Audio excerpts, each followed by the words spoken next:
আমার মুসলমান বন্ধুগণ, গভীর মনোযোগ। এই দুনিয়ার জমিনে রাসূল পাক সাল্লাল্লাহু আলাইহি ওয়াসাল্লামের জন্মের অনেক দিন আগে ঈসা রূহুল্লাহ জমিন থেকে আসমানে উঠে যাওয়ার অনেক দিন পরে ইয়ামান দেশের নজরানে এক বেয়াদব বাদশা ছিল, যার নাম হানাফি মাযহাবের বড় ইমাম আল্লামা ইমাম আবু বকর জাসসাস রাহমাতুল্লাহি আলাইহি আহকামুল কোরআন বিল জাসসাসে এই বাদশার নাম দিয়েছেন ইউসুফ জুনওয়াজ। এই বাদশা ইউসুফ জুনওয়াজ ঘোষণা করল, আমার দেশে কেউ তাওহীদের দাওয়াত দিতে পারবে না, আমার দেশে কেউ রিসালাতের কথা বলতে পারবে না, আমার দেশে কেউ এক আল্লাহর কথা বলতে পারবে না, আমার দেশে কেউ তাওহীদ আর রিসালাতের পক্ষে দাঁড়াতে পারবে না। যে ব্যক্তি দাঁড়াবে তার মৃত্যুদণ্ড। এই ঘোষণা দিয়ে রাষ্ট্রীয়ভাবে আইন কার্যকর করে নিল, কেউ যেন দ্বীনের দাওয়াত দিতে না পারে। যারাই দ্বীনের দাওয়াত দিতে চায়, যারাই তাওহীদ আর রিসালাতের কথা বলতে চায়, তাদেরকে ফাঁসি দেওয়া হয়, তাদেরকে জমিন থেকে সরিয়ে দেওয়া হয়, গুম খুন করা হয়। এই জন্য এই বাংলাদেশে যারা আয়নাঘর তৈরি করেছিল, এই বাংলাদেশে যারা রাস্তায় দাঁড়িয়ে মুগ্ধের মতো মানুষকে, যারা আবু সাঈদের মতো জওয়ানদেরকে বুকে ডাইরেক্ট গুলি করেছিল, ওরা ওই সমস্ত রক্ত থেকে তৈরি হয়েছে। যারা ওই জমিনে 1000 বছর আগে তাওহীদের দাওয়াত যারা দিতে দেয় নাই, ওদের রক্ত থেকে এই সমস্ত জালেমেরা তৈরি হয়েছে। ঠিক কিনা বলেন?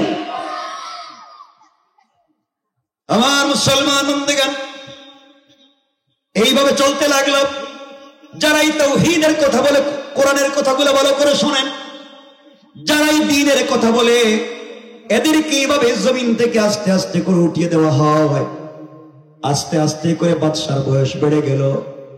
চিন্তা করলো, আমি যদি মরে যাই, এই দেশে যে পরিমাণ জুলুম করছি, মানুষের নির্যাতন করছি, গুম খুন করছি, অবৈধভাবে মানুষকে আঘাত করেছি, জমিন থেকে উঠিয়ে দিয়েছি, ক্ষমতা যদি আমার হাত থেকে কোনোভাবে যায়, তাইলে আমাকে আমার পরিবার সহ ব্রাশ ফায়ার। কথা বলেন? এই জন্য বাদশা ইউসুফ জুনওয়াজ চিন্তা করল, আমি চাই আমি মরে গেলে আমার দেশের ক্ষমতায় আমার ছেলে থাকবে, সে মরে গেলে তার ছেলে, ও মরে গেলে তার ছেলে, এইভাবে যুগের পরে যুগ, কালের পর কাল আমার পরিবার থেকে এই দেশের শাসন ক্ষমতা পরিচালিত হবে। পৃথিবীর কেউ যেন সুযোগ না পায়, এই ব্যবস্থাই করা লাগবে। সুতরাং আজকাল কেউ যারা এই সমস্ত ব্যবস্থা করে জমিনে থাকতে চাইছিল, আগেকার আল্লাহ কসম করে বলছেন, ওই জালেম কেউ রাখি নাই, এই জালেম কেউ রাখি নাই। ভবিষ্যতে যারা এমন জুলুম করবে, তাদের কেউ আল্লাহ এই জমিনে রাখবে না। ঠিক কিনা বলে?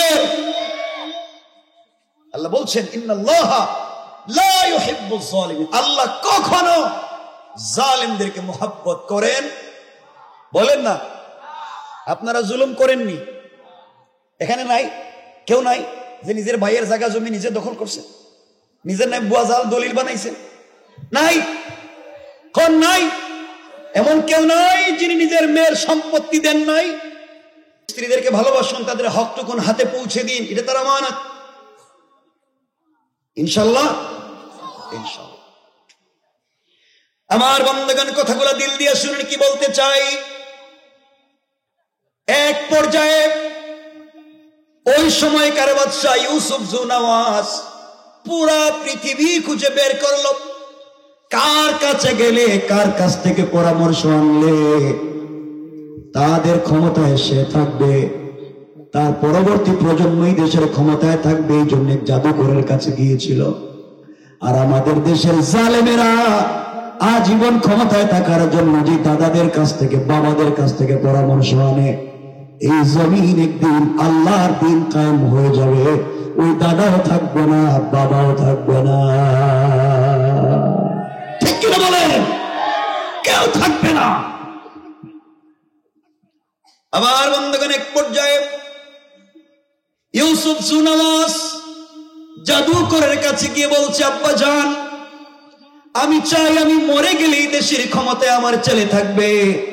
সে মরে গেলে তার ছেলে, ও মরে গেলে তার ছেলে, যুগের পর যুগ, কালের পর কাল আমার পরিবার থেকে এই দেশের শাসন ক্ষমতা পরিচালিত হবে। আপনি কি কোনো ব্যবস্থা করে দিতে পারবেন? সে বলছে, পারবো। বিনিময়ে আপনি আমাকে কি দিবেন? বাদশা বলছে, আপনি যা চাইবেন তাই দিব। দরকার হলে পুরো দেশ আপনার কাছে বিক্রি করে দিব, এরপরে আমার বাঁচান, ক্ষমতায় রাখেন। কথা বলেন না কেন? কথা বলেন না কেন? ঠিক কিনা বলেন? এক পর্যায়ে বাদশা বলছে জাদুকরকে ওই কথা। জাদুকর বলছে, বাদশা, আমাকে আপনার দেশ থেকে খুঁজে একজন শিক্ষিত যুবক দেন, কারণ একটা প্রত্যুৎপন্নমতি শিক্ষিত চালাক যুবক যদি আমাকে দিতে পারেন, ওই একটা যুবকের মাধ্যমে আপনার দেশের ক্ষমতায় আপনাকে রেখে দিব, কেউ আপনাকে সরিয়ে দিতে পারবে না। কারণ ওই সময়কার জাদুকর জানত, যুবকদের স্পিরিট আর পাওয়ার যদি এক জায়গায় জমা হয়ে যায়, কোন জালেম দাঁড়াইয়া থাকতে পারে না। এতদিন পর্যন্ত এই জমিনে নির্যাতন হয়েছে, গুম খুন হয়েছে, যে প্রতিবাদ করে তাকে মেরে ফেলে। যুবকদের রক্ত যেহেতু এক জায়গায় জমা হয়ে গিয়েছিল, ঐক্যবদ্ধ জওয়ানেরা হয়ে গিয়েছিল, যুবকদের পাওয়ার এমন হয়ে গিয়েছিল, 5 তারিখে 6 তারিখ বানায় নাই, 6 তারিখে 5 তারিখ বানায়া জালেমকে ধ্বংস করাইয়া দিয়েছে। কোন ঠিক কিনা? ঠিক কিনা? আল্লাহ কোরআনেই বলছেন। আমার মুসলমান বন্ধুগণ, কথাগুলো দিল দিয়ে শুনুন, কি বলতে চাই। এক পর্যায়ে জাদুকর বলে দিয়েছে একজন যুবক দেন। বাদশা এসে পুরা দেশ তালাশ করে একটা যুবককে পেয়েছে। এই যুবকের নাম আল্লামা ওবায়দুল্লাহ সিন্দি ইনকিলাবি তাফসীরে। এই যুবকের নাম দিয়েছেন আব্দুল্লাহ বিন তামের অথবা আব্দুল্লাহ বিন তামর। বাদশা বলছে, যুবকরা, তুমি যা চাইবা তাই পাইবা, শুধু আমাকে ক্ষমতায় বসাইয়া দাও, বিনিময়ে তুমি যা চাইবা তাই পাইবা। কারণ জাদুকর বলে দিয়েছিল, একটা যুবক যদি দিতে পারেন তাকে আমি জাদুবিদ্যা শিক্ষা দিব, এমন জাদু। সে বাড়িতে গিয়ে বাবা ছেলে ঝগড়া, মা মেয়ে ঝগড়া, ভাইয়ে ভাইয়ে মারামারি, পিড়ে পিড়ে মারামারি, আর হুজুরে হুজুরে কুতাকুতি, এগুলা লাগাইয়া দিবে। তারা নিজেরা নিজেরা মারামারি করবে, ঐক্যবদ্ধ হতে পারবে না, আপনার বিরুদ্ধে দাঁড়াতে পারবে না। গেল জুলমের সময়ে গোটা সময়টা উলামায়ে কেরামকে ঐক্যবদ্ধ করতে দেয় নাই, কাউকে না কাউকে কোন জায়গায় ঝামেলায় ফেলায় রাখছিল। এই সমস্ত ষড়যন্ত্র আল্লাহর জমিনে বাস্তবায়িত করেছে শয়তানের জালেমেরা। কোন ঠিক কিনা? আমার বন্ধুগণ, কষ্ট হচ্ছে? অসুবিধা হয়? কারো প্রস্রাবে ধরছে?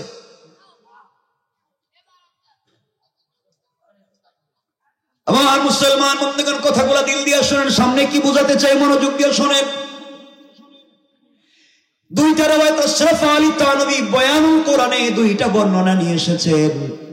কেউ বলেছেন যুবকটা প্রতিদিন সকাল বেলা চলে যায়, বিকেল বেলা জাদু শিক্ষা করে বাড়িতে চলে আসে, এইভাবে কতদিন চলে গেল।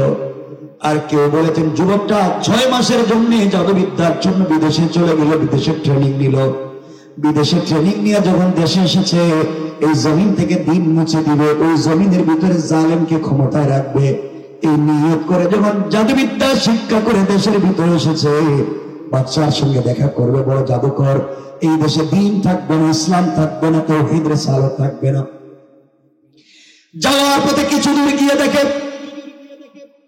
মাথায় পাগড়ি, সুন্দর লিবাস পরা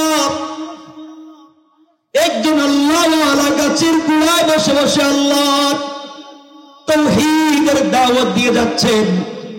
যুবক কাছে গিয়ে জিজ্ঞাসা করে, আঙ্কেল, আপনি গাছের গোড়ায় বসে বসে কি করেন? আল্লাহর ওলি জবাব দিলেন, যুবক রে, আমি গাছের গোড়ায় বসে বসে সত্য ধর্ম তাওহীদের দাওয়াত দিয়ে যাই। আব্দুল্লাহ বিন তামের বলছে, আঙ্কেল, আপনি কি জানেন না আমাদের দেশে রাষ্ট্রীয়ভাবে আইন করে বন্ধ করে দেওয়া হয়েছে, এই দেশে ওই সমস্ত কাজ চলবে না, আপনি কেন দ্বীনের দাওয়াত দিয়ে যান? আমি বাদশার সঙ্গে দেখা করে আসতেছি, আপনাকে পিটাইয়া আপনাকে আঘাত করে মেরে দেশ থেকে বের করে দিব। এই দেশে দ্বীনের দাওয়াত দিতে পারবেন না, এই দেশে তাওহীদের রিসালাতের দাওয়াত দিতে পারবেন না। এই হুমকি দিয়া যুবক যখন চলে যায়, এইভাবে হুমকি দিয়া আব্দুল্লাহ বিন তাওয়ামের যখন চলে যায়, আল্লাহর ওই যুবকের চেহারার দিকে তাকিয়ে চোখের পানি ছেড়ে দিলেন, কান্না শুরু করে দিলেন। কিছুক্ষণ পরে মুস্কি হাসতে শুরু করলেন। যুবক ডাক দিয়া বলছে, আঙ্কেল, আপনি আমার চেহারার দিকে তাকিয়ে কাঁদলেন কেন, হাসলেন কেন? কি হয়েছে? আপনি কেন কাঁদবেন, আপনি কেন হাসবেন, আমাকে বলুন। আল্লাহর ওলি বললেন, যুবকরে, অনেক লম্বা বিষয়, কেন আমি কাঁদলাম, কেন আমি হাসলাম? যুবক বলছে, আমি জানতে চাই। আল্লাহর ওলি বললেন, যুবকরে, এই জন্য তোমার চেহারার দিকে তাকিয়ে আমি কান্না করেছি। তোমার মতো সুন্দর চেহারার যুবক এই পৃথিবীতে আমি দেখি নাই। এত চমৎকার চেহারা দিয়ে আল্লাহ তাআলা তোমাকে তৈরি করেছে। আমার তো মন বলতেছে তোমার ভিতরে আল্লাহর তাওহীদের পরিচয় নাই, তোমার ভিতরে রাসূলের রিসালাত নাই। ইন্তেকাল করলে জাহান্নাম থেকে বাঁচবার কোনো পথ নাই। তোমার এই সুন্দর বডি সুন্দর থাকবে না, সাপ বিচ্ছু তোমাকে ধ্বংস করে ফেলবে। এই জন্যে মনে বড় ব্যথা নিয়ে চোখের পানি ছেড়ে কান্না করি। যুবকটা আবার বলতেছে, আল্লাহর ওলি, আপনি আমার চেহারার দিকে তাকিয়ে হাসলেন কেন? কি হয়েছে বলেন? আল্লাহর ওলি বলছেন, যুবকরা শোনো, এই জন্য তোমার চেহারার দিকে তাকিয়ে আমি হাসলাম। এই পৃথিবীতে আল্লাহ তাআলা যখন খলিফা তৈরি করার ইচ্ছা করলেন, প্রতিনিধি তৈরি করার ইচ্ছা করলেন, ফেরেশতাদেরকে বললেন, ইযা ক্বালা রাব্বুকা লিল মালাইকাতি ইন্নী জাইলুন ফিল আরদি খলিফা। আল্লাহ রাব্বুল ইজ্জত ওয়াল জালাল ফেরেশতাদেরকে বলছেন, শোনো ফেরেশতারা, আমি আমার জমিনে প্রতিনিধি বানাতে চাই, খলিফা বানাতে চাই। ফেরেশতারা জবাব দিচ্ছে, আতাজালু ফিহা মান ইউফসিদু ফিহা ওয়া ইয়াসফিকু দিমা। আয় আল্লাহ তাআলা, আপনি কি এমন জাতি বানাতে চান যারা জমিনে ফিতনা করবে, দাঙ্গা হাঙ্গামা করবে? আয় আল্লাহ তাআলা, আপনি কি জমিনে এমন জাতি বানাতে চান? ওয়া নাহনু নুসাব্বিহু বিহামদিকা ওয়া নুকদ্দিসু লাক। আয় আল্লাহ, আমরা তো 24 ঘন্টা তোমার ইবাদত করি, তাসবিহ করি, আপনি আমাদেরকে প্রতিনিধি বানাতে চান না কেন? আল্লাহ জবাব দিলেন, ক্বালা ইন্নী আ'লামু মা লা তা'লামুন। আমার আল্লাহ জবাব দিলেন, ফেরেশতারা, আমি আল্লাহ কেন বানাতে চাই পৃথিবীর কেউ জানে না, একমাত্র জানেন কে? ডাক দিয়ে বলছেন, যুবক আব্দুল্লাহ, আল্লাহ তাআলা দুনিয়া জীবন আদম বানাতে চাইলেন। ফেরেশতাদেরকে বলছেন, ফেরেশতারা শোনো, এই পৃথিবীতে খলিফা বানাতে চাই, আদম বানাতে চাই। তোমরা মাটির উপরিভাগ থেকে কিছু মাটি একত্রিত করে খাই বানাইয়া, খামির বানাইয়া, কথাগুলো দিল দিয়ে শুনে আদমের একটা কঙ্কাল তৈরি করে, আদমের একটা অবয়ব তৈরি করে আমার সামনে হাজির করো। ফেরেশতারা পুরা পৃথিবীর মাটির উপরিভাগ থেকে মাটি একত্রিত করে খাই বানাইয়া, খামির বানাইয়া আদম আলাইহিস সালামের একটা কঙ্কাল অবয়ব তৈরি করে আল্লাহর সামনে হাজির করে বলছে, আল্লাহ তাআলা, এই যে আদম তৈরি করেছি কেমন হলো?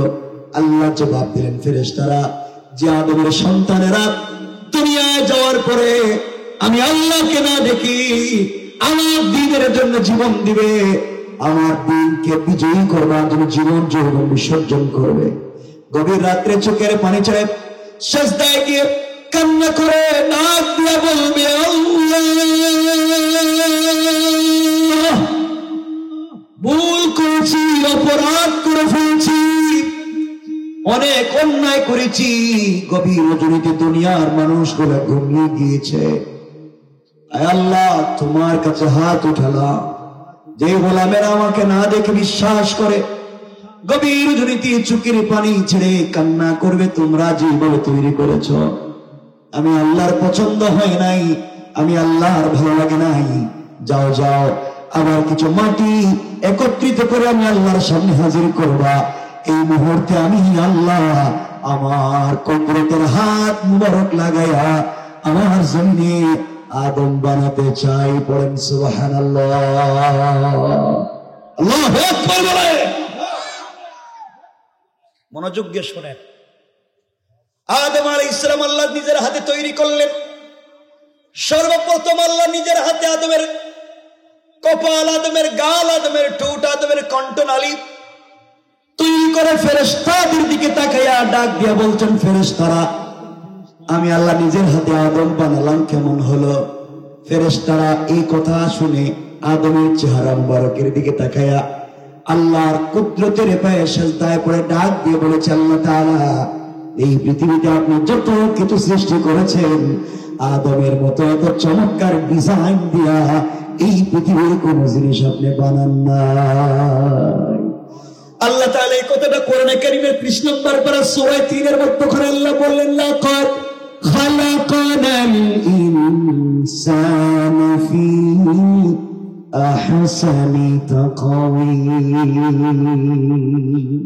আল্লাহ রাব্বুল ইজ্জতুল জালাল বলছেন, এই পৃথিবীতে মানুষকে যত সুন্দর করে তৈরি করেছি এত সুন্দর করে কোন জিনিস বানাই না। আল্লাহু আকবার। আল্লাহ কথাগুলো মনোযোগ দিয়ে শুনেন, পয়েন্ট মনে রাখবেন কি বোঝাতে চাই, জীবনে চলার পথে কাজে লাগবে। কি বলতে চাই মনে রাখবেন, খুব মনোযোগ দিয়ে শুনেন। জ্ঞান এমন এক জিনিসের নাম, আপনার কল্পনার চাইতে বেশি জ্ঞান আপনাকে পৃথিবীতে প্রতিষ্ঠিত করবে। আপনি পড়ালেখা করেন, চাকরির জন্য কত কি চেষ্টা করেন, আপনি নিজেরা তৈরি করেন, চেয়ার নিয়ে টানাটানি করতে হবে না, আপনার জন্য চেয়ার রেডি হয়ে যাবে। কোন ঠিক কিনা? ঠিক কিনা বলেন?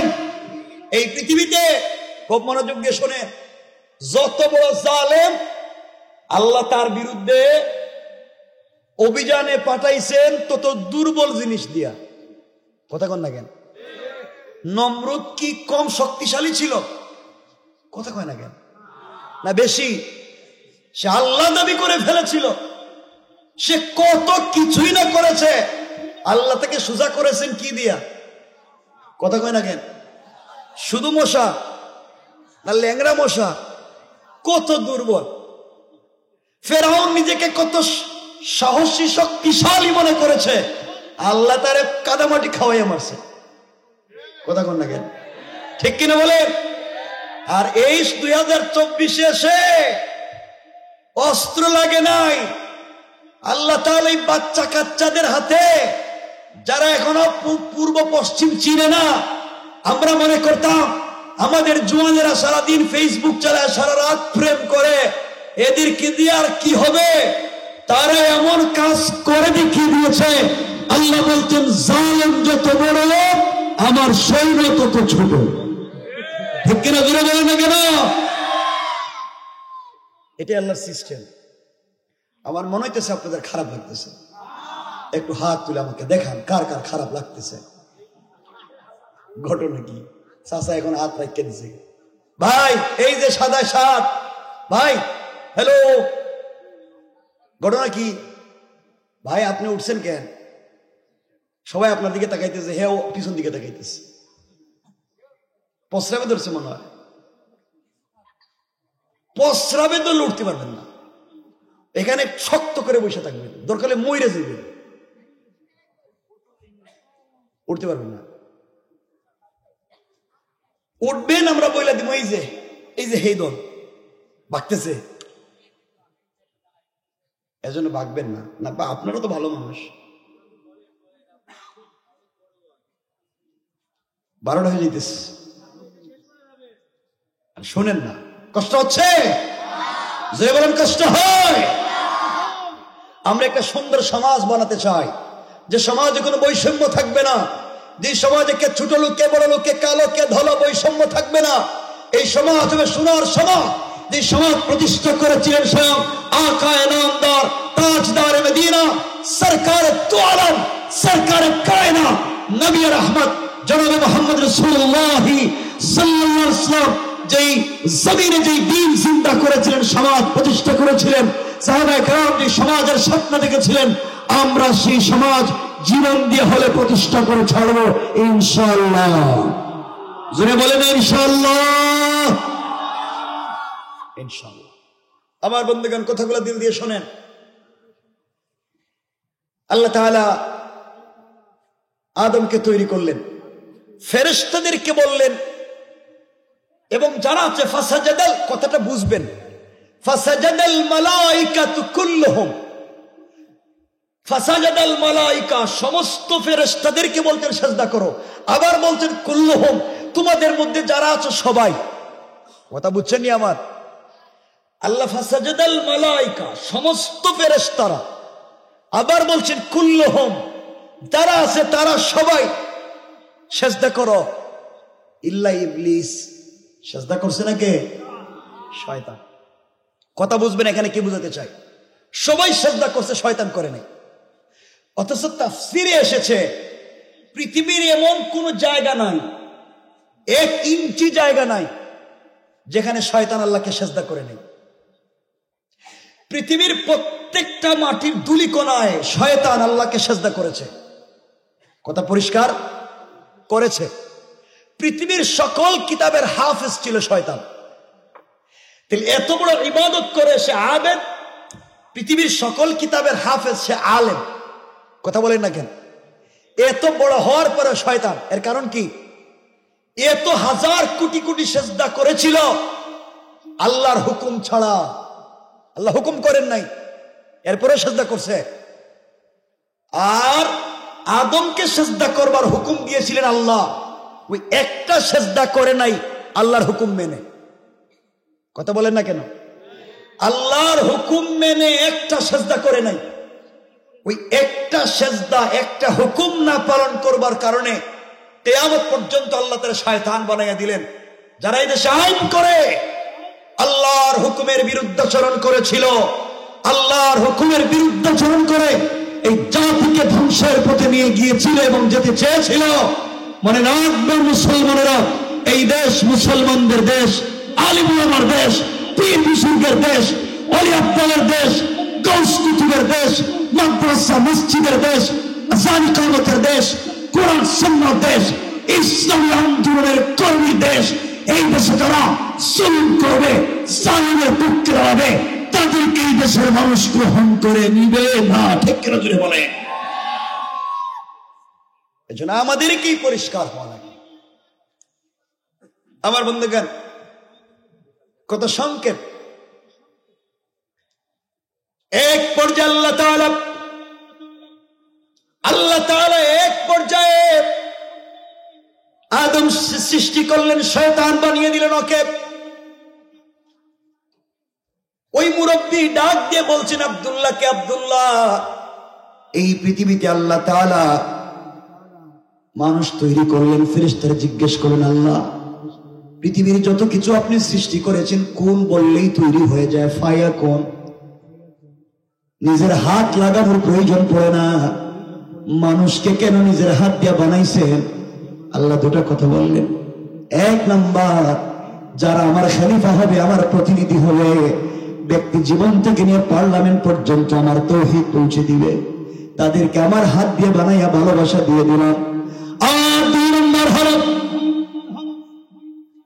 এই জন্য আমার হাত দিয়ে তৈরি করেছি, আমার গোলামেরা দুনিয়ায় যাওয়ার পরে যদি ভুল পথে চলে যায়, জাহান্নামের পথে চলে যায়, দুনিয়ার লোভে পড়ে, ক্ষমতার মুহে পড়ে আমার গোলামেরা যদি আমাকে ভুলে যায়, আর এভাবে কোনোদিন কোন তাফসীর মাহফিলে এসে, খান মোহাম্মদপুর যুব সমাজের প্রোগ্রামে এসে, আল কুবা মাদ্রাসার প্রোগ্রামে এসে দ্বীনের কথা শুনে আমার কোন গোলাম গভীর রজনীতে বাড়িতে যাওয়ার পরে দরজা বন্ধ করে, অফ করে, ঠান্ডা পানি দিয়ে ওযু করে, সিজদায় পড়ে চোখের পানি জুড়ে জীবন কান্না করে ডাক দিয়া বলবে, আল্লাহ, তোমার কপাল তোমার কুদরতের পায়ে লাগিয়ে দিয়েছি, তোমার দেওয়া চোখ থেকে 2 ফোঁটা পানি ছেড়ে দিয়েছি আল্লাহ তাআলা। তোমার দেওয়া জবান দিয়ে তোমাকে কলিজা করে আল্লাহ বলে ডাক দিলাম। আয় আল্লাহ, অন্ধকার কেউ যে নাই, সবাই ঘুমিয়ে গিয়েছে, কেউ মনে রাখে নাই। আয় আল্লাহ তাআলা, বুঝতে পেরেছি দুনিয়ায় তো কেউ আপন না, একমাত্র তুমি ছাড়া। তুমি কি পারো না আমার মতো জালেমকে ক্ষমা করে দিতে? আল্লাহ কোরআনে কত সুন্দর করে বলছেন, ইয়া আইয়ুহাল ইনসান মা গাররাকা বিরাব্বিকাল কারীম। ও মানুষ, কে তোমাদেরকে ধোঁকা দিল রে? আমি না তোমাদেরকে নিজের হাত দিয়ে বানাইছি। আমি না শয়তান আমাকে কত বাধা দিয়েছে, কত শয়তানি করেছে, আমি না তোমাদেরকে বানালাম। কে তোমাদেরকে ধোঁকা দিল আমার মতো রব থেকে দূরে চলে যাইতে? তোমরা কেন আমি আল্লাহর কাছে ফিরে আসলা না? গোলাম যখন সেজদায় পড়ে গিয়ে কান্না করে ডাক দিয়ে বলে আল্লাহ, আল্লাহ কোরআনে কারীমের 19 নম্বর পারা 25 নম্বর সূরা সূরাল ফুরকানের 65 নম্বর আয়াত আল্লাহ বলেন, ওয়াল্লাযীনা ইয়াকুলুনা রব্বানা সরিফ আন্না আযাব জাহান্নাম ইন্না আযাবাহা কানা গরামা। আল্লাহ রাব্বুল ইজ্জত ওয়াল জালাল বলছেন, গোলাম রে, সাকারাত শুরু হয়ে যাওয়ার আগে, গারগারাত শুরু হয়ে যাওয়ার আগে, কবরে চলে যাওয়ার আগে, মালাকুল মউত পৌঁছে যাওয়ার আগে, আজরাইল চলে আসবার আগে, ও যুবকেরা, তোমার কি এখনো সময় হয় নাই মদের বোতল ছেড়ে দিতে? তোমার কি এখনো মন চায় না জিনা ব্যভিচার হারাম ছেড়ে দিতে? তোমার কি এখনো মন চায় না সুদ ঘুষ ছেড়ে দিতে? কয়দিন বাঁচবা, কয়দিন পৃথিবীতে থাকবা? তাকাইয়া দেখো কত মানুষ টাকা বানাইছে, আজ নাই। টাকা বানাইয়া ঘর বানাইছে, থাকতে পারে বন জঙ্গলে, সব আছে, আল্লাহ হুকুম করেন নাই, থাকতে পারে নাই। তুমি কেন এগুলা করতেছো? ভুল পথ কেন চলো?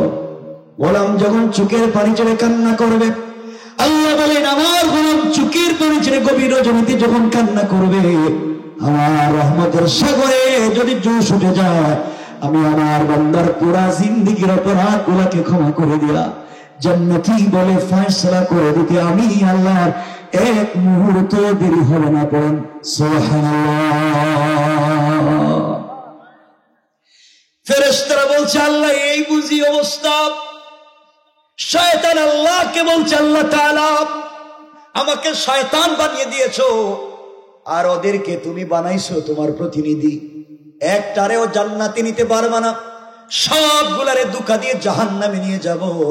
আল্লাহ বলেন শয়তান রে, তুই 1000 বছর যদি ধোঁকা দেস, আমার বান্দা 999 বছরও যদি এইভাবে ধোঁকার মধ্যে থাকে, আর একদিন কারো ওয়াজ শুনে কথা শুনে মোটিভেট হয়ে যদি পরিবর্তন হয়ে যায়, আমার বান্দার পুরা জিন্দেগীর অপরাধ ক্ষমা করে ওই পরিমাণ সওয়াব আমার আমল নাম বান্দার আমল নামায় লিখে দিয়া বান্দাকে আমার কোলে উঠিয়ে নিতে আমি আল্লাহ 1 মিনিটে দেরি করব না। বলেন সুবহানাল্লাহ। এই জন্য যুবক তোমাদেরকে বলছি, ভাই কি হয়েছে তোমার? যুবকেরা শোনো, কিসের চান্দাবাজি করছো? কেন শয়তান নাফরমানি করো? কেন ভুল পথে যাও? চক্ষু বন্ধ করে দেখো না, তোমার মতো কত জোয়ান আজকে পৃথিবীতে নাই, ক্যান্সার, ডায়াবেটিস হয়ে গিয়েছে, হাত পা নাই, ভেঙে গিয়েছে, প্যারালাইসিস হয়ে গিয়েছে। আল্লাহ তোমাকে সুস্থ রেখেছেন। সো তুমি নিজেকে কন্ট্রোল করো, নিজেকে বুঝো যে তুমি কোন পথে চলে যাচ্ছ। এই জন্য আমাদের সুযোগ আছে, পারবো না ইনশাআল্লাহ। কথাগুলো শোনেন যুবক, কি সমস্ত কথা বলেন আল্লাহর ওলি আব্দুল্লাহ বিন তামির। এই কথাগুলো শুনে চলে যাবে। আল্লাহর ওলি বলছেন, যুবক রে, এই জন্য হাসলাম, তোমার মতো বোকা পৃথিবীতে আর নাই। আল্লাহ বলছেন 1000 বছর অপরাধ করলেও ক্ষমা চাইলে ক্ষমা করে দিবেন। তুমি তো মাত্র জাদুবিদ্যা শিক্ষা করে আসছো, দেশ থেকে দিন মুছে দিবা, এখন অ্যাপ্লাই করো নাই। আমার মন বলছে তুমি যদি তওবা করে কালিমাওয়ালা তাওহীদওয়ালা হয়ে যাও, তোমার জিন্দগির সবগুলা গুনাহ অপরাধ আল্লাহ মাফ করে দিবে, তোমাকে আল্লাহ তার ওলি বানাইয়া দিবে। আর তুমি জাদুবিদ্যা শিক্ষা করে যে ক্ষমতা, স্পিরিটাল পাওয়ার পাইছো, কালিমা পড়লে তার চাইতে বেশি পাওয়ারের মালিক হয়ে যাইবা। সুবহানাল্লাহ জোরে বলেন না? আল্লাহু আকবার জোরে বলেন। যুবক চিন্তা করছে, কালিমা পড়লে যদি এত পাওয়ার পাওয়া যায়, তাহলে একটু দেখি না কালিমা পড়ে কি হয়। যুবক শোনো, এই জন্য আজকালকে যুবকেরা আলিম ওলামাদের ওয়াজ শুনে ভালো পথে আসতে চায়। টাকনুর উপরে প্যান্ট পরে, মুখে দাড়ি রাখে, জুব্বা পরে, আর কিছু লোক এদেরকে জঙ্গি সন্ত্রাসী বানাইয়া দিত, ঠিক কিনা? আজকে তাদের থাকবার জায়গা আছে? বলেন না আছে? আমার বন্ধুগণ, যুবক বলছে, হুজুর সত্যি যদি আমার গুনাহ ক্ষমা হয়ে যায়, আল্লাহ যদি আমার ভালোবাসে, সত্যি যদি আমি জাদুবিদ্যার চাইতে বেশি পাওয়ারের মালিক হই, তাহলে আমারে কালিমাটা পড়াইয়া দেন। সুবহানাল্লাহ। আগামী বছর এই আওয়াজে কইলে ওয়াজ করতাম না, আরো জোরে কম। রাত্র তো মাত্র 12টা হয়েছে, শেষ করে দিব আমি এখানে। হ্যাঁ, শেষ নেই, শেষ নেই। কেডারে বাইরে থেকে কথা কয় নাকি? তা ফজরে আজান দিলি শেষ কথা শোনেন, একজন উঠবেন না। মাশাআল্লাহ বসে রয়েছেন, এটা আরো ভালো লাগতেছে। আমার বন্ধুগণ, কথাগুলো দিল দিয়ে শোনো, কি বুঝাতে চাই, আসলে কি মেসেজ দিতে চাই শোনো। এক পর্যায়ে যুবক কালিমা পড়ে মুসলমান হয়ে গিয়েছে। মুসলমান হয়ে যাওয়ার পরে মুরব্বীকে বলছে, হুজুর আপনি না বললেন কালিমা পড়লে স্বাদ পাবো, শান্তি পাবো, ক্ষমতা পাবো, পাওয়ার পাবো, স্পিরিট পাবো? আমি তো কিছুই বুঝতেছি না। ওই যে আগের বল্টু, এই বল্টুই তো আছে, পরিবর্তন দেখে হইতেছে না। আল্লাহর ওলি বলছেন, যুবক তুমি কালেমা অর্ধেক পড়েছ, বাকি অর্ধেক বাকি আছে। ও হুজুর বাকি অর্ধেকটা কি? বাকি অর্ধেক হইলে তোমারে আমার বুকের সঙ্গে বুকটা লাগে একটা চাপ দিব, একটা জাতা দিব, সিপা দিব। ও চাপ দিলে কি হয়? আমি তো কত মানুষের জীবনে চাপ দিলাম, কিছু তো হইতে দেখলাম না। ও চাপ দিলেই বুঝতে পারবা কি হয়। কারণ ইলম সিনাদের সিনা, কথা বুঝেন, ইলম সিনাদের সিনা। ইলম এক সিনার থেকে আরেক সিনায় যায়। শুধু কিতাব পড়লে আলিম হওয়া যায় না। এজন্য আল্লাহ জিবরিল আমিনকে পাঠাইলেন রাসূলের কাছে, বলছেন ইকরা। রাসূল বলছেন আমি পড়তে পারি না। আবার বলছেন জিবরিল আমিন ইকরা। রাসূল বলছেন আমি তো বুঝি না।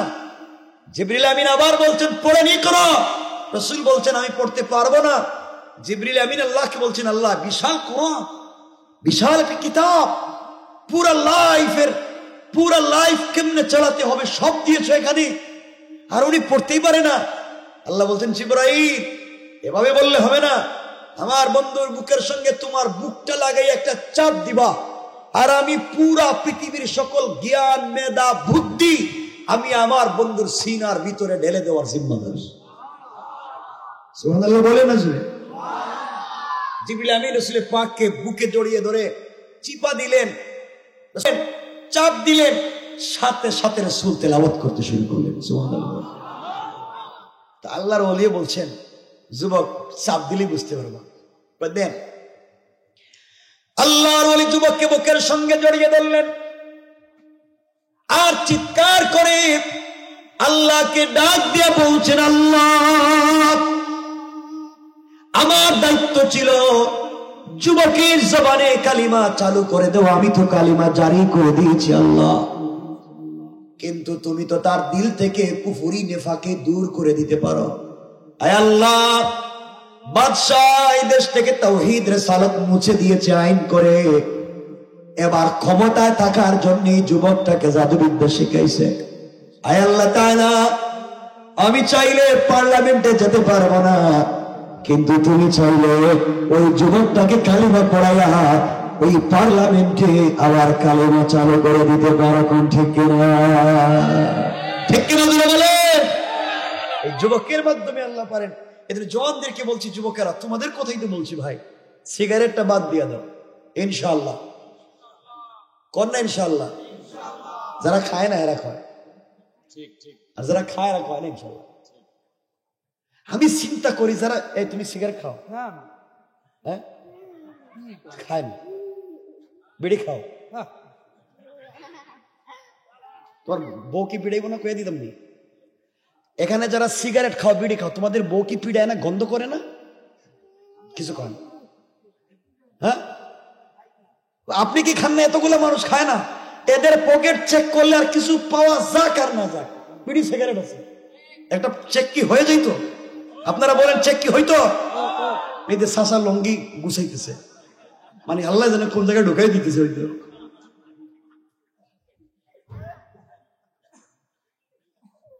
আমি চিন্তা করি ভাই না, স্ত্রীরা কেমনি ওই স্বামীর পাশে, ওর মুখে কি গন্ধ, ওর যারা বিড়ি সিগারেট বডি দিয়ে গন্ধ করে, কথা বলেন না কেন, কাপড়ে গন্ধ করে। এগুলো বাদ দেন, ইনশাল্লাহ বলেন, বলেন না ইনশাল্লাহ। যুবকেরা, আমি এমন 10 জন যুবক এই মুহূর্তে চাই, যারা 1 ঘন্টা আগেও বিড়ি সিগারেট পান করেছো, ধূমপান করেছো, তোমরা আমাকে বলবা ইনশাআল্লাহ এই মুহূর্ত থেকে যতদিন বেঁচে থাকবো আর ধূমপান করবো না। এই মুহূর্তে সব ভেঙে দিলাম। এই বলে 10টা হাত উঠাও তো দেখি, এখন থেকে আর করবো না। উঠাও, নাহলে আমি জোরে উঠে দিই। উঠাও, সবাই বিড়ি খায়, একটা উঠান, উঠাইতে হবেই। উঠাও, একজন হাত উঠাও, প্রথমে একজন, যে এই মুহূর্ত থেকে বাতিল, এই কাজ আর আমি আর করবো না। উঠান, উঠে না কেন? আরে বাবা উঠাও না, আমি চশমা খুলে রেখে দিছি, এখন উঠানো লাগবি। আমি 10 জন পাওয়া লাগবি। এই 10 জনের রসুল আল্লাহ আমাদের সবাইকে মাফ করে দিবেন। মাশাআল্লাহ, একজন বাবা পিছনে, মাশাআল্লাহ বাবা একটু দাঁড়াও তো দেখি, মাশাআল্লাহ মাশাআল্লাহ, এখন থেকে বাতিল। আল্লাহ এই মুরব্বীকে তুমি আল্লাহ মাফ করে কিয়ামতের দিন জান্নাতুল ফিরদাউসের মেহমান বানাইও। আরেকজন 2 নম্বর, একজন দেখি 2 নম্বর হাত উঠাও, এখন বাতিল, এই মুহূর্ত থেকে ক্যান্সার। হাত উঠাও, হাত উঠান না কেন? উঠানো তো লাগবে। হেরা মরলেও কিয়ামতের দিন আমার মনে হইতেছে আজরাইল সিগারেট আছে নি, ওটা দে, ওটা খায়াল ওই দেখি কি ঘটনা করতেছে। হাত উঠান, 2 নম্বর একজন হাত উঠান, যে এই মুহূর্ত থেকে এটা বাতিল। উঠায় না কেন? না, উঠানো লাগবে। এখানে খায় না, কিতা করে এই এলাকায়, কিতা দোকানে বিড়ি সিগারেট নাই?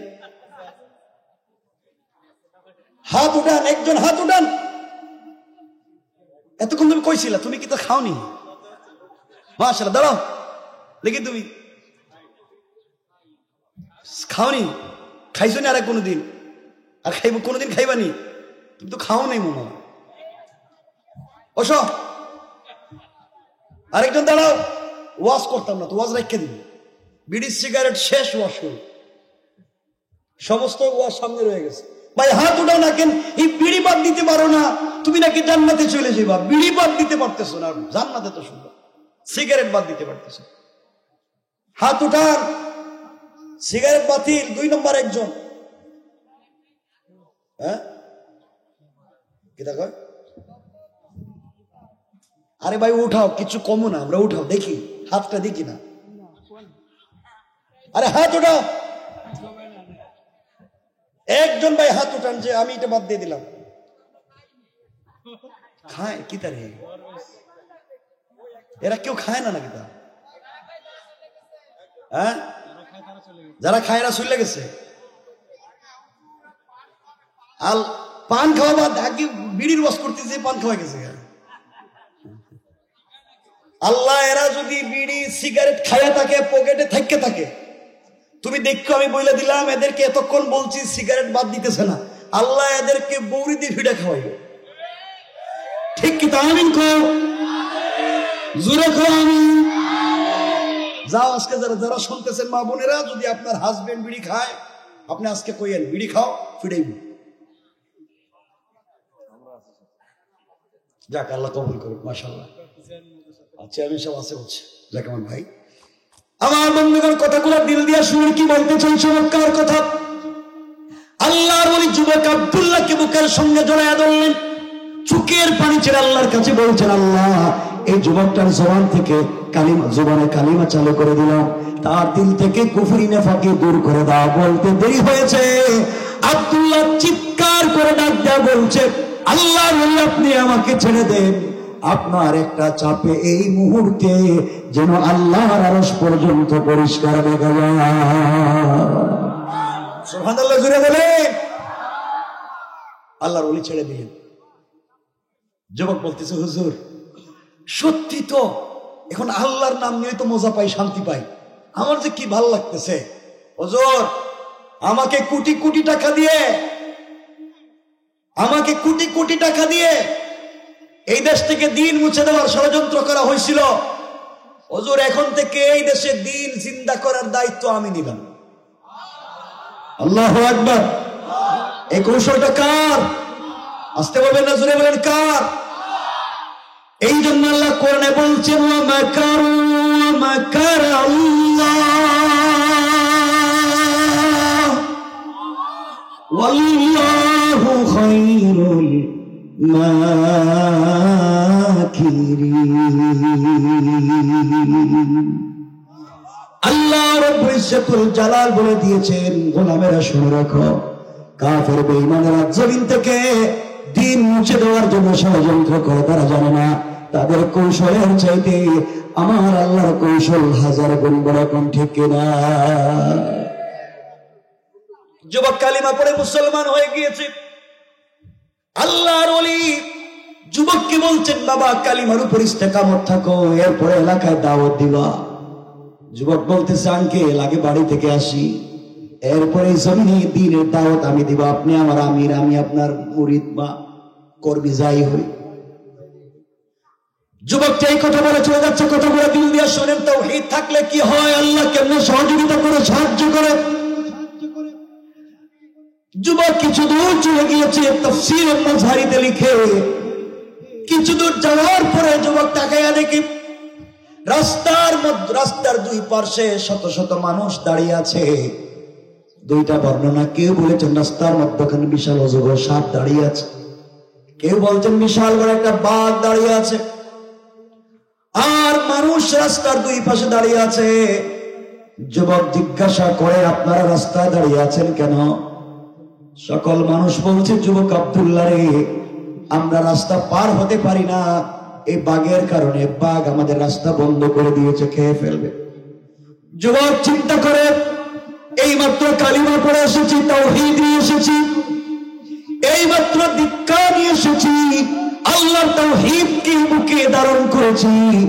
আমার পীর আমাকে বলে দিয়েছে, আমার লিডার আমাকে বলে দিয়েছে, তাওহীদ যদি সাথে থাকে, হাসবি আল্লাহ, আল্লাহ আমার জন্য যথেষ্ট। আল্লাহ বলেছে, ইন্নাল্লাহা ইউহিব্বুত তাওয়াবিন ওয়া ইউহিব্বুল মুতাতাহহিরিন। তিনি তওবাকারীকে পছন্দ করেন। আমি তো তওবা করলাম, আমি তো পবিত্র, তাহলে আল্লাহ তাআলা কেন আমাকে দিয়ে কাজ করাবে না? এই বলে যুবক আব্দুল্লাহ সিদ্ধান্ত নিয়ে, পরীক্ষা হয়ে যাক, এই মুহূর্তে পরীক্ষা হয়ে যাক, বাঘের শক্তি বেশি না আল্লাহর কালিমার তাওহীদের পাওয়ার বেশি। এই বলে আস্তে আস্তে আব্দুল্লাহ বাঘের কাছে গিয়ে এক হাত দিয়া বাঘের কান ধরছে। জোরে কোন? আপনারা কি দুই চারটে বাঘ পালতেছেন?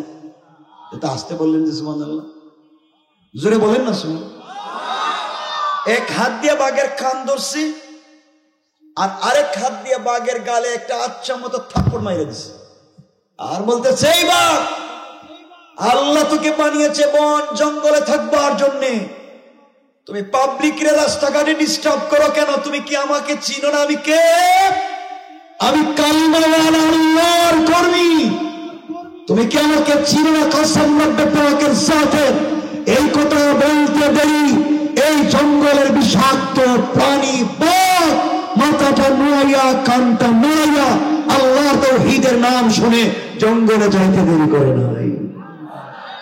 আল্লাহু আকবার জোরে বলেন। তার নাম তাওহীদের পাওয়ার। আমার বন্ধুগণ, পাবলিক চিন্তা করছে পাইছি পীর সামনে, যার কথা বাঘ শুনে হে পীর হইব না, তুই পীর হইব কেডা? মানুষের বাড়িতে তেল নিয়ে ফানি নিয়ে লাইন ধরছে। যুবক চিন্তা করলো, এই কাজের জন্য তো আমি পিসা বইনি। কথা বলেন না কেন? আমি কালিমা পড়েছি, জমিনে তাওহীদের রিসালাত প্রতিষ্ঠা করব, বিপ্লব তৈরি করে জমিন থেকে জালেমদেরকে ধ্বংস করব। আর হেরা আমার কাছে পানি নিতে আসছে। মানুষ আসছে, কারো চোখ নাই, অন্ধ। যুবক আল্লাহর নাম নিয়ে চোখে হাত দেয়, সাথে সাথে চোখ ভালো হয়ে যায়। একটু জোরে বলেন না। ভাঙ্গা পায়ে হাত দেয়, সাথে সাথে ভাঙ্গা পা ভালো হয়ে যায়। যুবকের এই কথা পুরা দেশ ছড়িয়ে পড়েছে, এমনকি বাদশাহ মন্ত্রণালয় পর্যন্ত খবর পৌঁছে গেছে যে আমাদের দেশে একটা যুবক আছে, এই যুবক যা চায় হাত দিলে ঠিক হয়ে যায়, কানে নিগ্রে ভালো করে দেয়, এমন একটা ক্ষমতার পাওয়ার পাইছে। আমার বন্ধুগণ, মানুষ তো তার বাড়িতে লাইন করছে। কারণ আজকালকে মানুষেরা কে বন্ড পীর কে খাঁটি পীর তার চিন্তা করে না, শুধু মুরিদ হইতে যায়। কথা কন না কেন? মুরিদের অভাব নাই, বুটে খাড়াইলে ফেল ছাড়া আর কিচ্ছু নাই। কথা কয় না কেন? কেন এটা হবে? কেন এটা হবে? এই জন্যে আমরা নিজেকে অনেক বড় বড় পীর বুজুর্গ দাবি করি। আপনি কত নম্বরের পীর আপনার বউ বলতে পারবে। কথা কন না কেন? আপনার স্ত্রী জানে যে আসলে আপনি কত নম্বরের জিনিস। কথা কন না কেন? বাহিরে এসে তো লম্বা লম্বা তসবিহ পড়তেছেন, তাসবিহ পড়তেছেন, পাবলিকের কত কিছু বলতেছেন, বউ জানে আপনি কি জিনিস। কথা বলেন না কেন? এই জন্য আপনি যাই হন, স্ত্রী যদি কিয়ামতের দিন সার্টিফাই না করে আপনি জান্নাতে যেতে পারবেন না। আর আমি বোনদেরকে বলছি, আপনার স্বামী যদি কিয়ামতের দিন সার্টিফাই না করে আপনি জান্নাতে যেতে পারবেন না। এই জন্য একে অপরকে ভালোবাসতে শিখুন। কথা বলেন না কেন? ঠিক না? ইনশাল্লাহ কোন সব জায়গায় ঠিক মাইরা দিতেছে। ইনশাল্লাহ বলেন না? স্ত্রীকে ভালোবাসবেন তো ইনশাল্লাহ। এই জন্য মাঝে মাঝে পিড়াইয়েন, ঠিক কিনা? আস্তাগফিরুল্লাহ, এটা ঠিক কইতেছে রে। বউরে পিড়াই বলবে, এরা ওয়াজ বুঝে না, ঠিক বুঝে।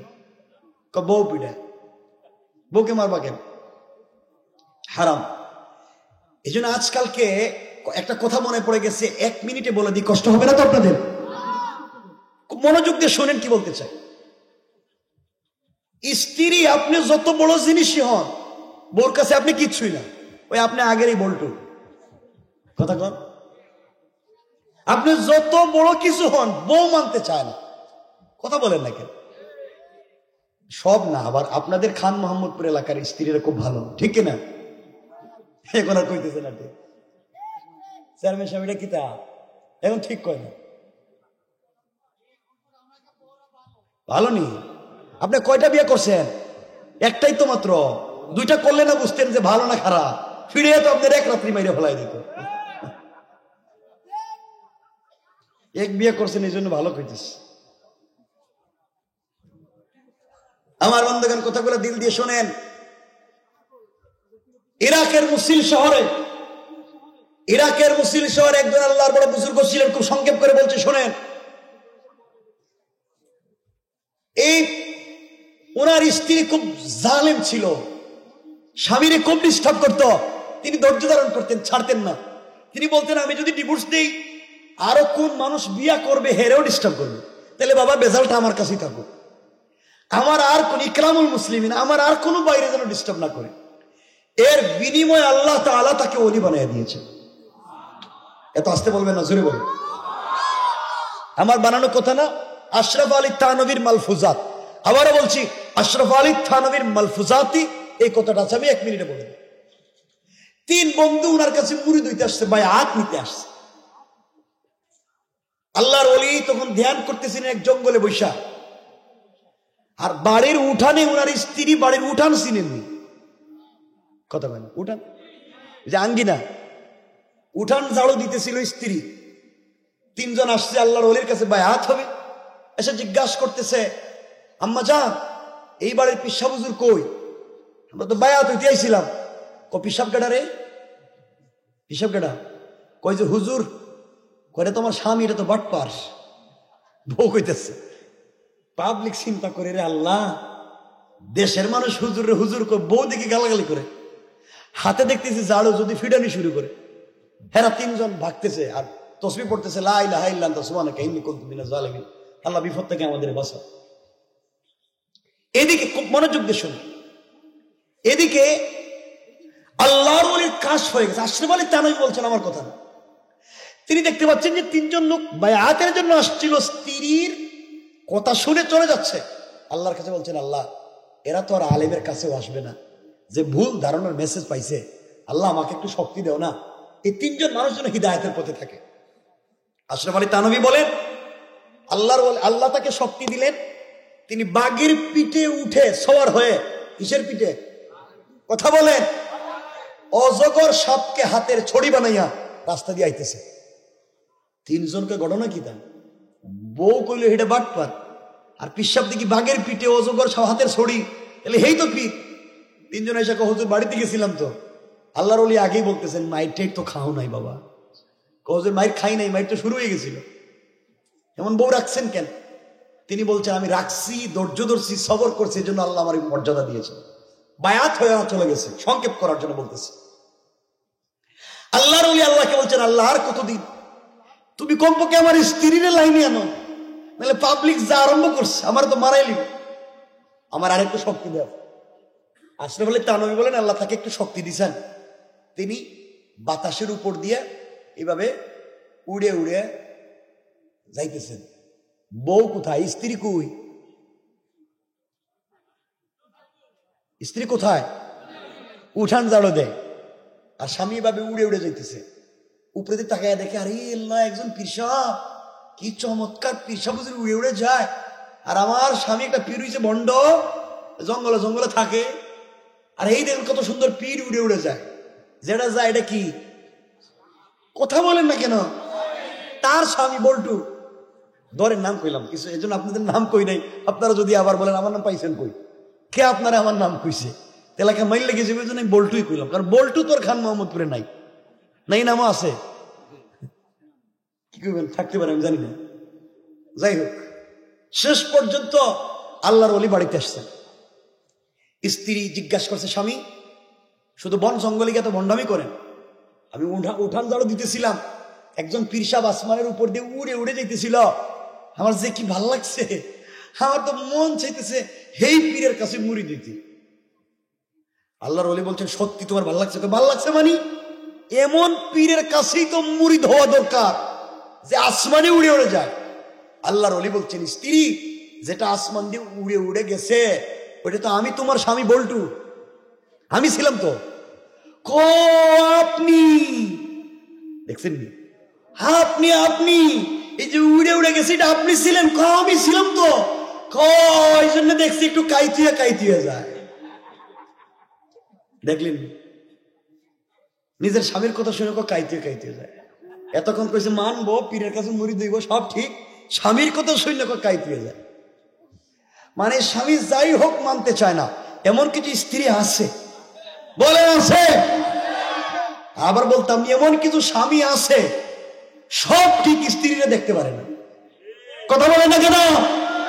ঘরে খুরমা পোলাও তো বাহিরে যায় কি খাইতে?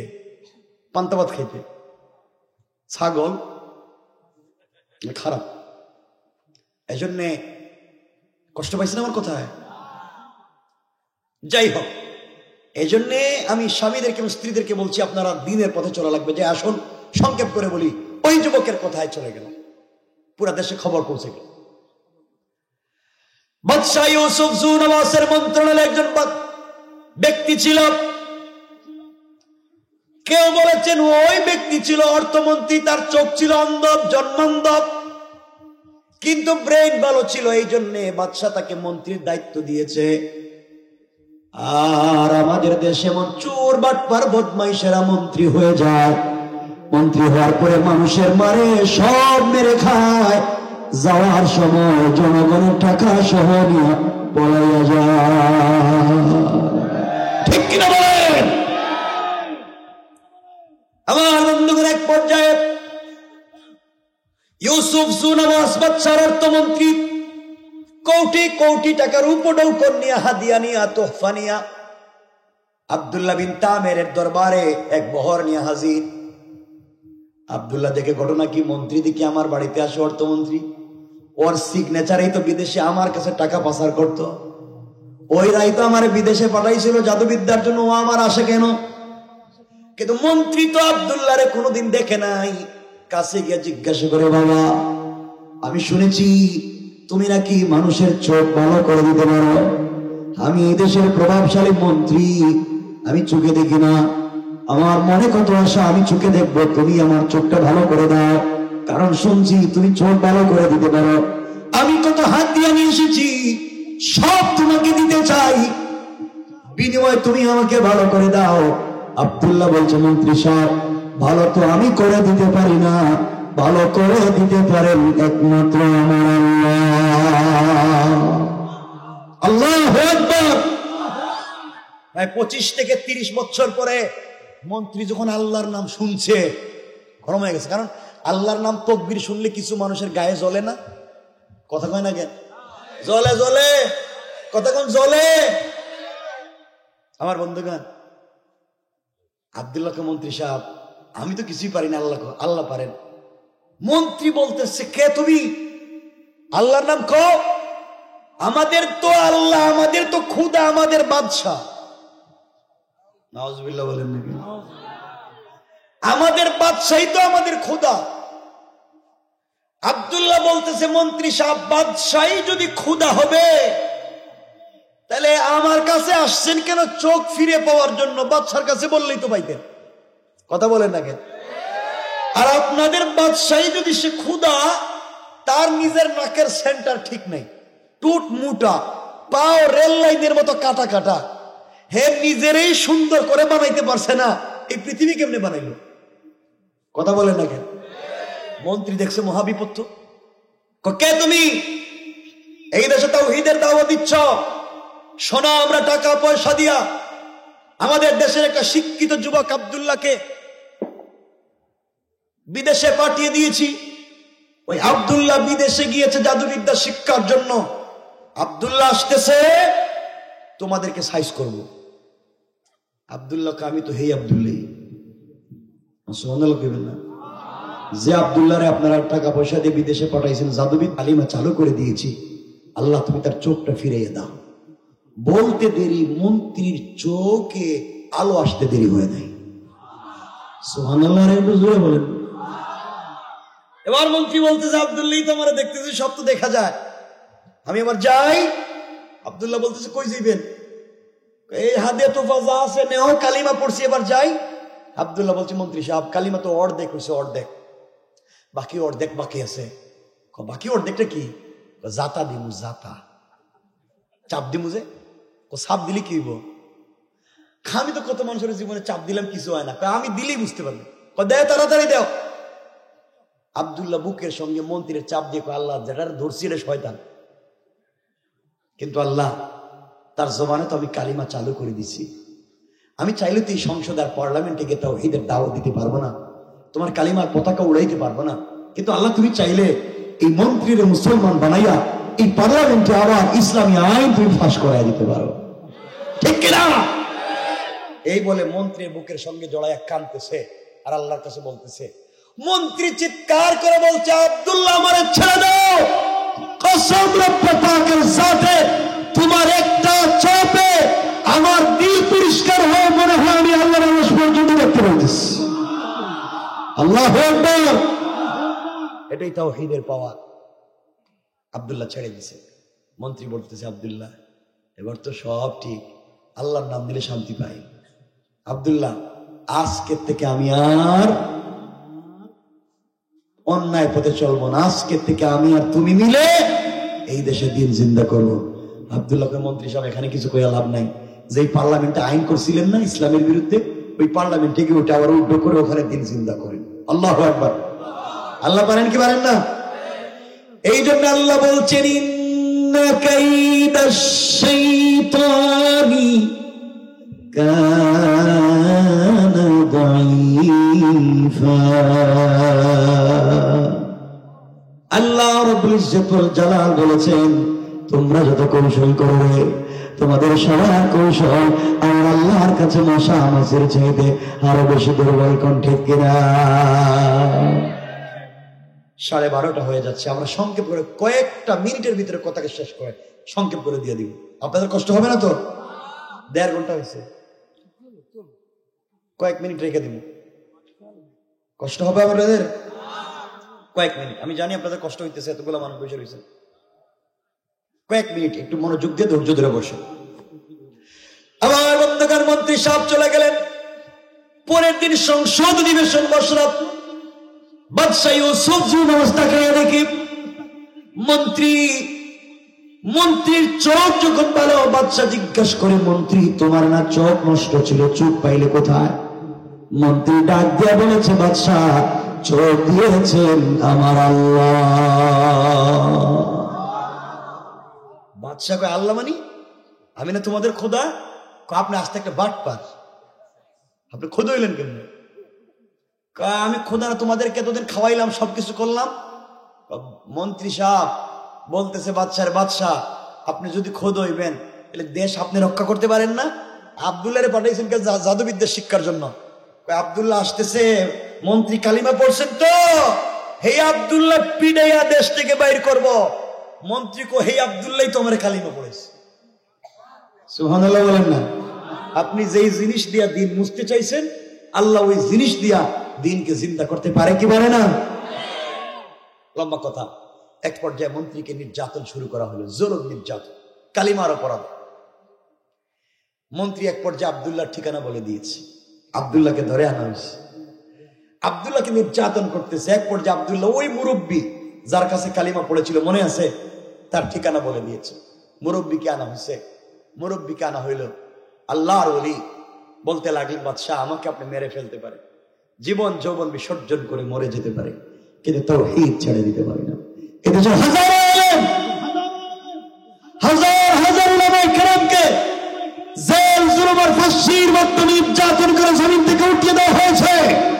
একটা সেকেন্ডের জন্য তারা তাওহীদ থেকে বিচ্যুত হয়ে যায় না। ঠিক কিনা জোরে বলেন? আমার বন্ধুগণ, এক পর্যায়ে আব্দুল্লাহকে আঘাত করতে শুরু করলো, মুরব্বীরে মাইরা ফেলাই দিল। সংক্ষেপ করার জন্য সংক্ষেপ করতেছে। আব্দুল্লাহকে বাদশা দেখেন কি বলতে চাই। বাদশা ইউসুফ জুনওয়াজ আব্দুল্লাহ বিন তামেরকে কয়েকটা পরামর্শ দিল, প্রস্তাব দিল। 1 নাম্বার, আব্দুল্লাহ তুমি যদি কালিমা ছেড়ে দাও তাহলে আমার অর্ধেক দেশটা তোমার নামে রেজিস্ট্রি করে দেব। আব্দুল্লাহ ডাক দিয়া বলছে, বাদশাহ কালিমার বিনিময়ে তুমি অর্ধেক দেশ দিতে চাইলা, তুমি যদি পুরা পৃথিবীর অর্ধেক নয়, আসমান জমিনের নিচে যা আছে সব যদি আমার নামে রেজিস্ট্রি করে দাও, একটা সেকেন্ডের জন্য আল্লাহর কালিমা ছেড়ে দেওয়া যায় না। বাদশা বলছে, আব্দুল্লাহ রে, আমার একটা মেয়ে আছে, ওই মেয়েটাকে তোমার কাছে বিয়ে দিতে চাই। আমি মরে গেলে তুমি আমার মেয়ের জামাই, পুরা দেশের মালিক। আব্দুল্লাহ বলতেছে, বাদশা জান্নাত থেকে হুর এনে ধরে যদি আমার কাছে বিয়ে দিয়ে বলেন কালিমা ছেড়ে দিতে, সব ছেড়ে দিতে পারি, কিন্তু একটা মিনিটের জন্য তাওহীদ ছেড়ে দিতে পারি না। আল্লাহু আকবার। এটার নাম ঈমান, এটার নামই তাকওয়ার স্পিরিট। জওয়ানেরা তোমাদেরকে বলছি, জেল জুলুম নির্যাতনের শিকার তো হতে হয়েছে, ভবিষ্যতে আরো হতে হবে।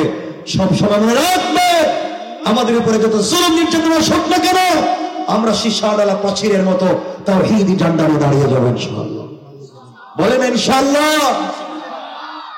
আমার বন্ধুগণ, এবার আব্দুল্লাহকে 70 জন স্পেশাল ফোর্স দিয়া পাঠিয়ে দিয়েছে, নিয়ে যাও, পাহাড়ের উপর থেকে ধাক্কা দিয়ে মাটিতে ফেলে হত্যা করবা।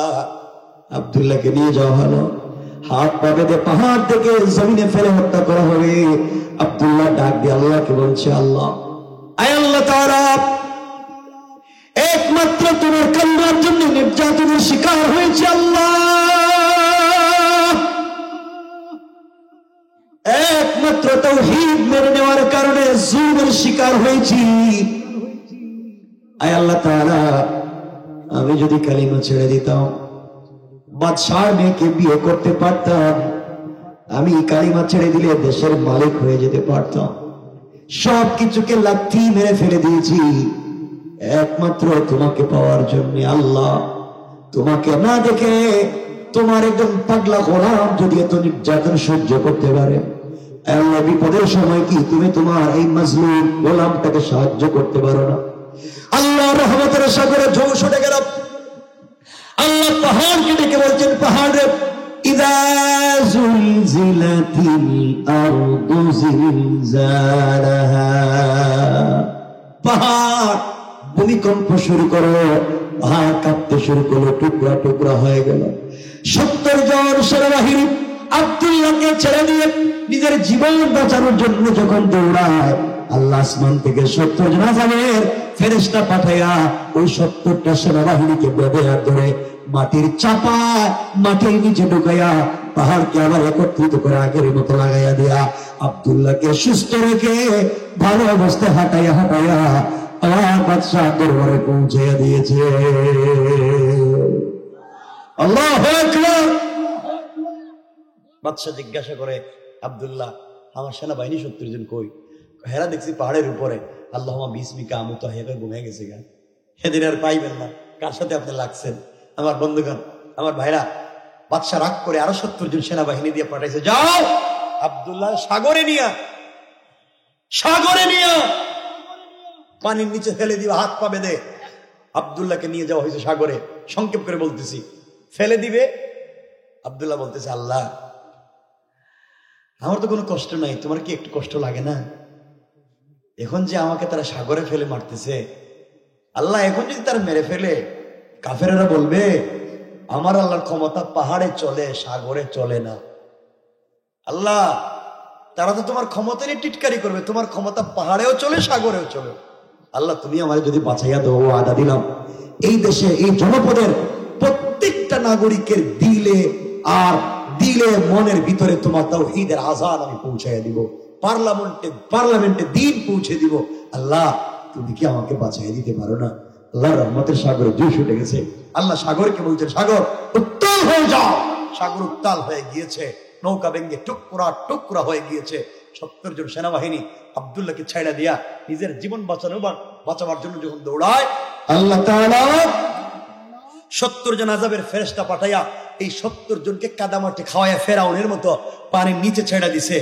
আর আব্দুল্লাহকে সুস্থ রেখে বাঁচাইয়া হাঁটাইয়া হাঁটাইয়া পানির উপর দিয়ে হাঁটাইয়া বাদশার দরবারে পৌঁছে গেছে। সুবহানাল্লাহ। তো আসতে বললেন, আরো জোরে বলেন আল্লাহু আকবার। কে করেছেন? কে করেছে? শুধু তাওহীদের বিনিময়ে জওয়ানেরা। বাদশা বলতেছে, আব্দুল্লাহ ঘটনা কি? তুমি দেখি মরলে না? আমার আল্লাহ তোমার বাঁচাইয়া দিছে, আমার মারতে পারবেন না।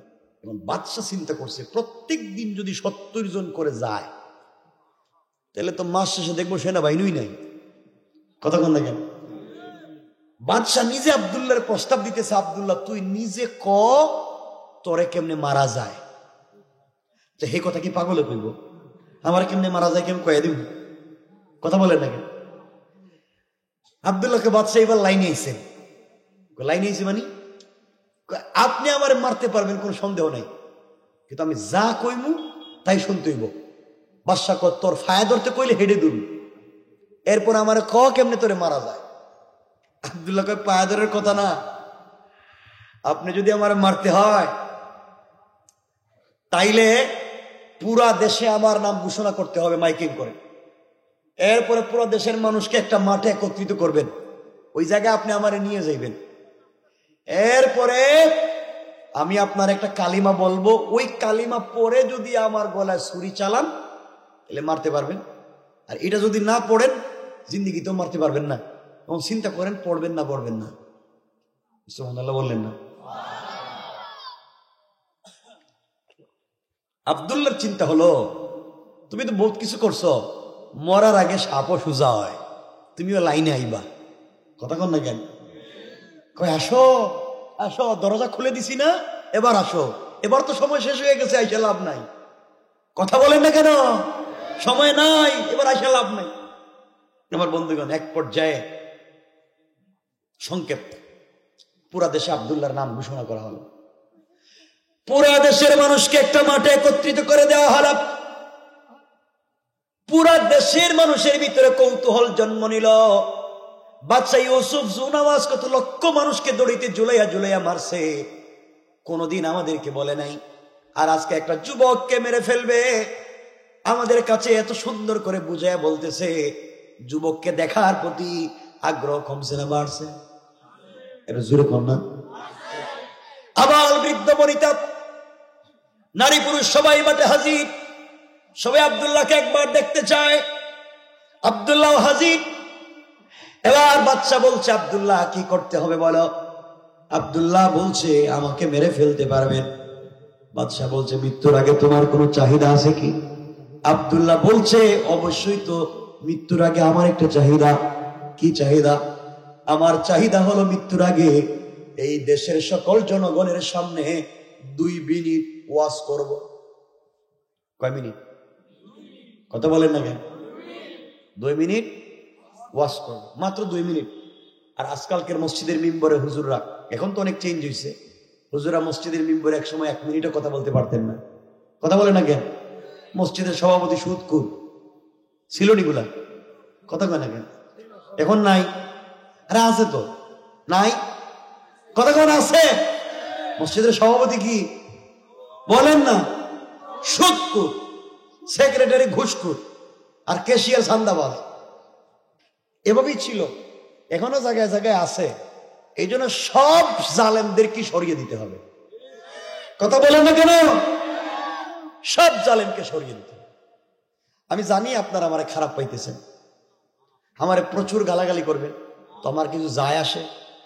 ইচ্ছা হইলে এখানে দাঁড়াইয়া গালাগালি করে, তাও যায় আসে না। এরপরও আমার কথাগুলো শুনে আল্লাহর রাস্তাগুলো বাদ দিয়া আমরা ভালো হয়ে যাই ইনশাআল্লাহ, ইনশাআল্লাহ। আমার বন্ধুগণ, এক পর্যায়ে আব্দুল্লাহ দাঁড়াইছে, বক্তৃতা করতেছে, পুরা দেশের মানুষ বসা। আব্দুল্লাহ বলতেছে, শোনো নাজরান দেশের মানুষ, শোনো, আমার নাম আব্দুল্লাহ, বাদশার নাম ইউসুফ জুনাওয়াজ। বাদশা আমারে টাকা দিয়ে বিদেশে পাঠাইছিল জাদুবিদ্যা শিক্ষা করে এই দেশ থেকে কালিমা মুছে দেওয়ার জন্য। জাদুবিদ্যা শিক্ষা করে আসার পথে আল্লাহ আমাকে জাদু করে কালিমা পড়ে মুসলমান বানাইছিল। এই অপরাধে বাদশা আমাকে মারবার চেষ্টা করেছে, কালিমা ভুলাইয়া দিতে চাইছে। তার নিজের মেয়েরে আমার কাছে বিয়ে দিতে চাইছে, দেশের মালিক বানাইতে চাইছে। আমি কিন্তু কোন লুবে পা দেই নাই, আমি একমাত্র তাওহীদের উপরে ছিলাম। এই বিশ্বাসের কারণে বাদশা 70 জন সেনাবাহিনী দিয়ে আমাকে মারতে চাইছিল পাহাড়ে, আল্লাহ আমাকে হেফাজত করছেন। 70 জন সেনাবাহিনী দেশ মারতে চাইছিল সাগরে, আল্লাহ আমারে হেফাজত করছেন।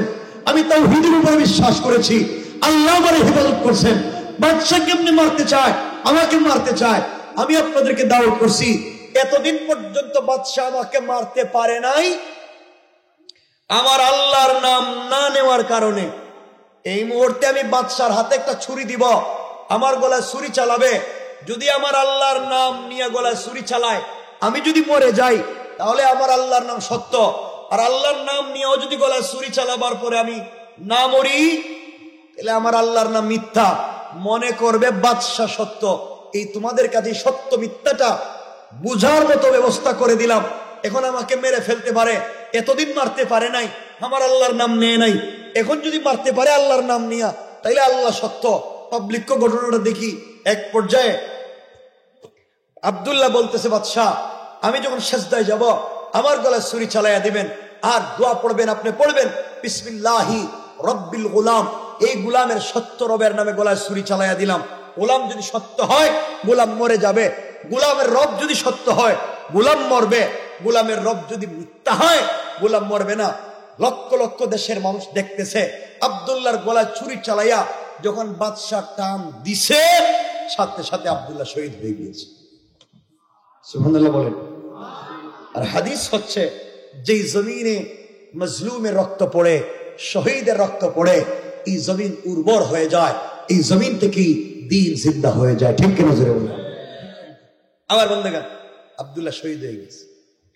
বাদশাহ তো নাচানাচি শুরু করে দিয়েছে, গান বাজনা শেষ। আব্দুল্লাহ নাই, আব্দুল্লাহর পীর সাহেব নাই, মন্ত্রী সাহেব নাই। এই দেশে কেউ আর কালিমার দাওয়াত দিতে পারবে না। আমার বন্ধুগণ, দেশের লক্ষ লক্ষ জনগণ দেখছে, কথা বলে না কেন? দেশের জনগণ চিন্তা করে, এতদিন মারতে পারলো না আল্লাহর নাম না নেওয়ার কারণে, আর এখন মারতে পারলো আল্লাহর নাম নেওয়ার কারণে। তাইলে তো এই যুবকের আল্লাহ সত্য, আল্লাহ। কথা বলেন না কেন?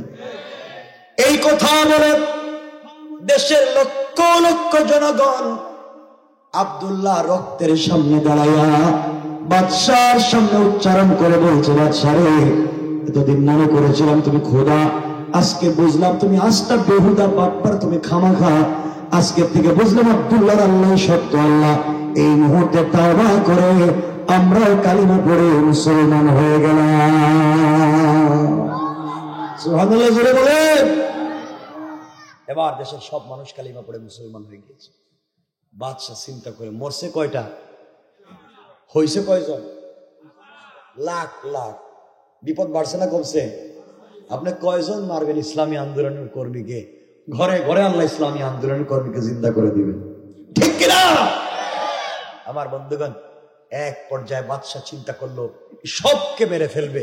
এই চিন্তা করে বড় বড় গর্ত খনন করছে, গর্ত, আগুন জ্বালাইছে, আগুনের ভিতরে একজন মুসলমানকে ফেলে হত্যা করবে।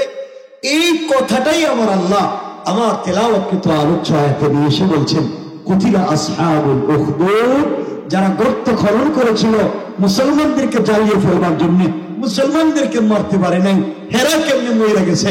এরপরে আল্লাহ বলছেন আন্নারি যাতিল ওকুদ ইয হুম আলাইহা কুদ, যারা গর্তের পারে বসে তামসা দেখছে আল্লাহ তাদেরকে মাইরা দিয়েছেন। আল্লাহকে বাতাস ছেড়া সবার বডিতে আগুন জ্বালাইয়া দিয়েছেন। কেমনে কেমনে? রাত্রে তো 1:30। আমি জিনিসটা কি, কত লম্বা জার্নি করে আইছি।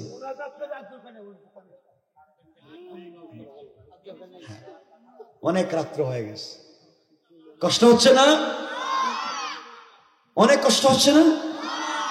আমি ওয়াজ করতেছি তো, আমি কষ্ট হইতেছে আপনাদের?